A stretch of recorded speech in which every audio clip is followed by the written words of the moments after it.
Sometimes you just get the urge to clip your toenails. Now usually this is done in the bathroom or bedroom, but my husband insists on cutting his while we watch television. Normally it's not that big of a deal. He sits on his side of the couch, foot propped up and snipping away in the corner while I ignore him sipping on tea and focused on the murder mystery or whatever we happen to be watching.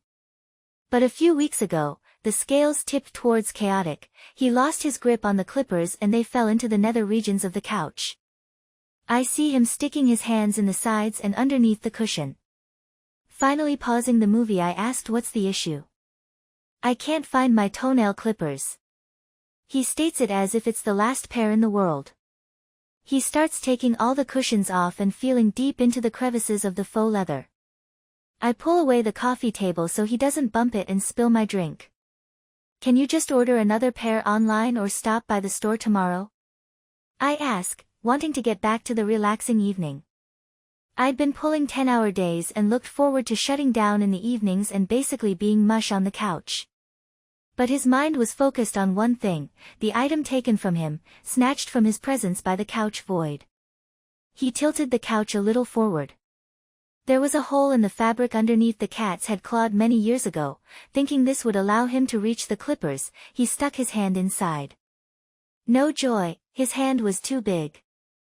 Next he took a screwdriver to pop the fabric staples surrounding the hole. I immediately admonished him for further destroying our beat-up couch, but he promised me it would be a quick fix of more staples to put back together. Now he could get his hand through and reach into the front of the couch. Still nothing. Undeterred, he decided to lift up the couch on its end to lean against the wall. That's when we saw the treasure trove of cat toys. There were so many belt balls wrapped in dog fur. Socks must have batted all the balls underneath the couch over the years and been sad when he couldn't get them back out. Elsa was a toy mouse kind of feline. Socks loved chasing balls. He especially loved keeping Steven up at night. I threw them out into the living area and Socks bounded after them, his little heart filled with more love than catnip at that moment. But my husband was still fixated on his lost clippers. He shook the couch. Something rattled inside near the hole.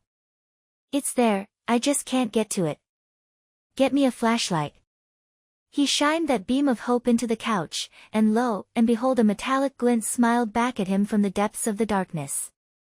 Where's your magnetic stick that you use for screws and such? Don't know. Where's that claw handle you used to grab things when you had back surgery? Don't know. I was out of ideas. Then his eyes lit up and he disappeared for a moment into the bedroom. He returned with the back scratcher. Stretching it all the way out, those metal bear claws reached into the darkness and attempted to pull the clippers closer towards the light. After a tense minute or two my husband had his prize. I vacuumed underneath the couch before we set it back down and put the cushions back. Then I returned the coffee table and we resumed watching the rest of our show. All in all, about 50 minutes worth of drama. All because he didn't want to spend the money on another pair. Here's to hard work, perseverance, old couches, and a second life for toenail clippers.